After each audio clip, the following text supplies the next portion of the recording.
Donald Trump's prolonged strategy of economic confrontation and aggressive rhetoric toward Canada, including tariffs, annexation threats, and pointed provocations aimed at Prime Minister Mark Carney, has set off a chain reaction now reverberating across Republican campaigns in some of the nation's most contested congressional districts. As the 2026 midterm elections approach, data emerging from border communities, tourism operators, and political surveys signal a strikingly negative impact for GOP candidates. To grasp the full scope, it's essential to examine the raw economic numbers driving this political turbulence. Statistics. Canada reports a 30.9% decline in Canadian vehicles entering the United States in 2025 compared to 2024, amounting to roughly 7,600,000 fewer vehicles. Laura Presley, a data analyst with Statistics Canada, characterized the drop as unusually deep and prolonged, noting its rarity in historical records. This collapse in Canadian visits was not a seasonal anomaly. It persisted across months, border crossings, and regions alike. Supporting this, the Joint Economic Committee's minority analysis, referencing U.S. Customs and Border Protection records, revealed that from January through October 2025, passenger vehicle crossings from Canada fell nearly 20% compared to the same period the previous year, with some northern states seeing declines of up to 27%. These figures reflect tangible impacts: vacant tables at restaurants, hotel rooms left unoccupied on weekends, and once bustling outlet malls losing a vital stream of Canadian shoppers month after month. Historically, Canadians have represented the largest segment of international visitors to the United States.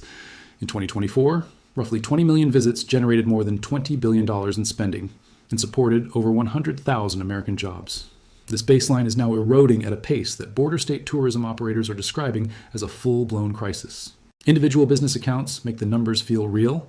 A duty-free shop owner near the Surrey Crossing revealed to reporters an 80% drop in sales, forcing staff reductions from 20 to 3 or 4 employees. Duty-free stores generally reported sales plunges between 40 and 50% from January to April 2025, as documented in Wikipedia's coverage of the Canadian boycott. A National Post investigation published in April 2026 highlighted a 28% year-over-year decline in Canadian trips to the U.S., dropping from 31.9 million visits in 2024 to 22.9 million in 2025, with some land border duty-free shops reporting revenue losses of up to 75% relative to pre-pandemic levels in 2019. At least one permanent closure had already occurred. Scott Osborne, co-owner and president of Fox Run Vineyards in Penn, New York, noted to Fortune magazine that Canadians constituted around 10% of his business, and the decline in cross-border visitors was sending ripples through the entire operation. Krista Bowish, proprietor of the Old Stagecoach Inn in Vermont, described the situation starkly, emphasizing the long-term nature of the damage. As Canadians stop visiting Vermont, she explained, they are forming new routines and traditions elsewhere, habits unlikely to reverse even when political tensions subside. This permanent shift in consumer behavior is precisely the kind of realignment that northern states fear most, and it is happening as the 2026 midterm campaigns gain momentum. The total lost tourism spending, according to estimates from travel and tour associations and the U.S. Travel Association, is approximately $4.5 billion. Border states such as Michigan, New York, Washington, Vermont, North Dakota, and Minnesota bear the brunt, where Canadian visits form a structural pillar of local economies rather than a marginal note. In New Hampshire, state business and economic records show a roughly 30% decline in Canadian visitors compared with pre-downturn levels. Shirley Hughes, president and CEO of Visit Fargo Moorhead, put it bluntly before the Joint Economic Committee. These statistics translate directly into missed revenue, lower hotel occupancy, and reduced dollars supporting jobs and local investment. Politically, the consequences are striking. A new Republican analysis in February 2026 examined Trump's confrontational policies toward Canada and their effect on Michigan House races. Democrats have leveraged this economic fallout, presenting themselves not in abstract partisan terms, but as a practical remedy to the tangible damage inflicted by Trump-era policies. Republican incumbents who tolerated or supported these measures now face local-level indictments framed around verifiable harm to their constituents' livelihoods. Michigan illustrates this dynamic vividly. Economists describe the Detroit metropolitan area and Windsor, Ontario, as a single integrated economic zone. Billions of dollars flow annually between Michigan and Ontario. Claude Molinari, CEO of Visit Detroit, reported a 30% decline in Canadian visits to Southeast Michigan from 2024 to 2025, emphasizing that such a steep drop in a short period is significantly harming hotels, restaurants, and attractions that historically relied on consistent Canadian travel. Reporting from the New Republic highlights that Trump's tariffs on Canada are also inflicting direct harm on Michigan's automakers and their workforce, given the tightly interwoven auto supply chains linking Michigan and Ontario. This is far from a single setback. Rather, multiple overlapping economic blows are striking the same communities all at once. Two particularly vulnerable Republican House members in Michigan, Bill Huizenga in the 4th Congressional District and Tom Barrett in the 10th, have emerged as primary targets for Democrats on this issue. Katie Smith, a spokesperson for the Democratic Congressional Campaign Committee, stated that voters will be made fully aware that Michigan Republicans endorsed Trump's reckless and unprovoked attacks on the state's economic ties with Canada. Christina Hines, a former prosecutor now running as a Democrat for a Michigan seat, told the New Republic that the economic connection between Michigan and Ontario is unique, and safeguarding cross-border commerce and cooperation should be a priority over escalating conflict.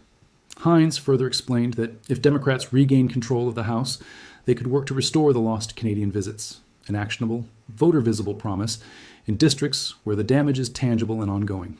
The political stakes intensified with Trump's threat to potentially interfere with the Gordie Howe International Bridge Project, one of North America's largest infrastructure undertakings and a symbol of Michigan's economic future. The response across the state was swift. According to the New Republic, a Republican consultant warned that the threat could jeopardize the GOP's chances in the Michigan Senate race entirely, while the two House incumbents remained notably silent, a vacuum that Democrats quickly exploited. To Michigan voters, the bridge is far from abstract. It embodies jobs, trade, and the long-term trajectory of the Detroit economy. From a political perspective, threatening it was a major unforced error. The ripple effects extend well beyond Michigan, creating structural challenges for Republican control in New York, Vermont, North Dakota, Minnesota, Montana, and Washington. Across these states, local tourism boards have publicly voiced concern, shedding their usual nonpartisan caution as the economic pain becomes impossible to ignore in both red and blue districts. Some border area tourism operators have even begun launching exclusive campaigns aimed at luring Canadian visitors back, reflecting the seriousness of the revenue collapse. Adding to the pressure, Republican senators have begun signaling genuine unease with the administration's approach. In April 2026, a bipartisan group of 41 senators sent a letter to U.S. Trade Representative Jamieson Greer, urging strong safeguards for the U.S.-Mexico-Canada agreement ahead of its mandatory joint review, which has a deadline of July 1st, 2026. The letter was co-led by Republican Senator Steve Daines of Montana, alongside Senators Amy Klobuchar, John Boozman, Raphael Warnock, and Kevin Cramer. Daines told the Senate Finance Committee in February 2026 that the USMCA is crucial for Montana's farmers, manufacturers, and consumers, noting that increased trade with Canada and Mexico has steadily benefited his state since the agreement's ratification. Republican Committee Chair Mike Crapo of Idaho emphasized that local farmers consider the USMCA indispensable as a trilateral agreement. Senator John Cornyn of Texas expressed optimism that the administration would preserve the deal. These are not fringe voices. They are senior figures and committee leaders publicly signaling that Canada's relationship is vital, economically, and politically dangerous to neglect. Their willingness to visibly diverge from Trump's approach underscores the acute pressure from constituents. Trump reportedly dismissed the USMCA as irrelevant in January 2026, even privately considering full withdrawal according to aides. Bloomberg notes that such strong positions from Republican senators reflect the intensity of constituent concerns. Public dissent of this nature from senior lawmakers is rare and indicates significant shifts in the political landscape. In February 2026, 6 House Republicans went further by voting with Democrats to overturn Trump's national emergency declaration at the northern border, the legal foundation of the Canada tariffs. Trump responded with threats to back primary challenges against these 6, asserting that tariffs provided economic and national security benefits, and that no Republican should undermine this advantage. Yet, the 6 members accepted this risk, rather than continue defending the Canada policy, signaling the weight of electoral calculations in vulnerable districts. Representative Jeff Hurd of Colorado stated that his constituents were directly affected by the policies, while Representative Kevin Kiley of California argued that Canada had substantially addressed frontier security, removing the justification for extending the emergency. These members acted not from abstract principle, but in response to constituent pressure that had become impossible to ignore. The broader context underscores the sheer scale of the U.S.-Canada trade relationship. As of March 2025, bilateral trade volume stood at roughly $700 billion annually, with existing 25% tariffs on steel and aluminum and a 25% tariff on foreign-made automobiles already enforced. In January 2026, Trump announced the potential for a 100% tariff on all Canadian imports if Canada finalized a trade deal with China. Analysts estimated this move could push inflation up by 1.5 to 2% almost immediately, while sharply increasing energy and auto prices. Given Canada's status as a top supplier of crude oil, natural gas, and automotive components, analysis from the Fulcrum highlighted that any further escalation would represent the most severe disruption to continental trade since the dispute began, potentially surpassing even the major softwood lumber conflicts of the 1990s in terms of impact. For Republican candidates in border districts, this intensifying trade environment presents a political predicament with no easy solution. They have no control over the president's statements or actions, cannot reverse the economic damage already inflicted, and face the challenge of balancing loyalty to a president whose base they need to mobilize in November with the task of reassuring suburban independents and business-minded Republicans witnessing their local economies unravel in real time. Democrats' framing for the 2026 cycle is clear and tangible.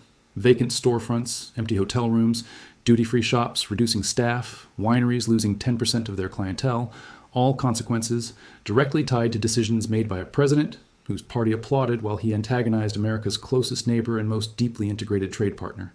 On the Canadian side, the political story deepens the understanding of the problem, and Angus Reid Institute poll from late February 2025 revealed that 98% of Canadians reported seeking domestically made products while shopping. 48% stated they were actively replacing American products wherever substitutes were available, and 37% indicated they were switching when price and quality were comparable, meaning 85% of respondents were replacing at least some American goods. Canadian resident return trips to the United States totaled 29.1 million in 2025, down 25.4% from 2024, while overseas trips by Canadian residents simultaneously increased 9.2%, according to documentation in the Canadian boycott analysis. That contrast is revealing. Canadians are not staying home. They are redirecting travel spending to Europe, Mexico, the Caribbean, anywhere except south. Some tourism operators worry these new routines and family traditions may persist well beyond any eventual diplomatic thaw. Mark Carney's electoral victory in Canada earlier this year provides a clear lesson on voter behavior when a neighboring democracy's leader confronts threats to national sovereignty and economic stability. Carney built his winning campaign around standing firm against Trump's annexation threats and trade aggression, and Canadian voters rewarded him decisively. Democratic candidates in U.S. border districts appear to be taking a page from Carney's playbook. Just as Canadians rewarded a leader who resisted Trump, American voters in border districts may support candidates who act as a check on the damage Trump's policies are inflicting on their own communities. The U.S.-Mexico-Canada Agreement Joint Review, which must be completed by July 1, 2026, adds a critical and time-sensitive dimension to the political calendar.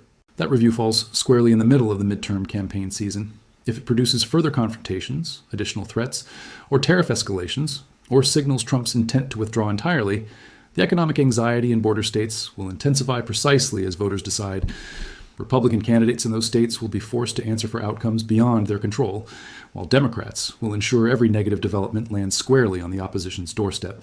The Fraser Institute's year-end review notes that as the 2026 midterms near, businesses and congressional leaders may increase pressure on the White House to protect supply chains and prevent further trade disruptions. The Institute also observed that discontented voters had already punished Republicans in off-year and special elections prior to the midterms, suggesting that this pattern of political damage has been accumulating and is likely to compound rather than ease as November approaches.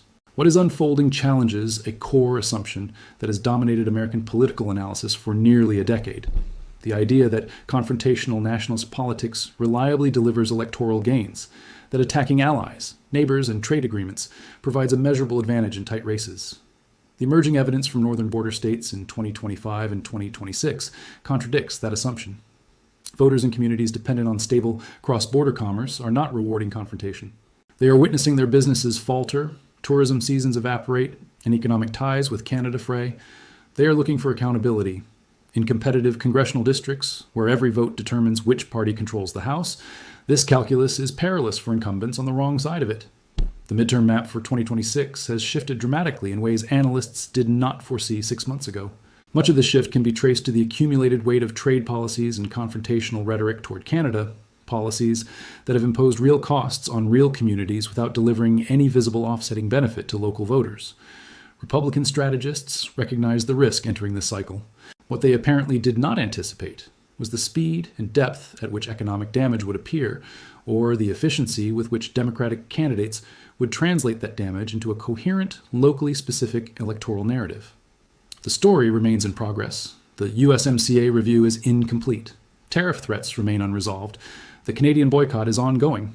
The midterm election is still months away, leaving ample room for the political landscape to shift again in either direction. Yet the data from Statistics Canada, the Joint Economic Committee, the U.S. Travel Association, political reporting from the New Republic, Senate Finance Committee hearing records, duty-free shop owners, vineyard operators, and hotel occupancy figures all converge on the same point. Trump's sustained campaign against Canada has created a political vulnerability across the northern tier of states that Democrats are now actively and aggressively exploiting. Republican candidates in the most competitive districts are running out of strategies to make that vulnerability disappear. Thanks for watching. See you in the next one.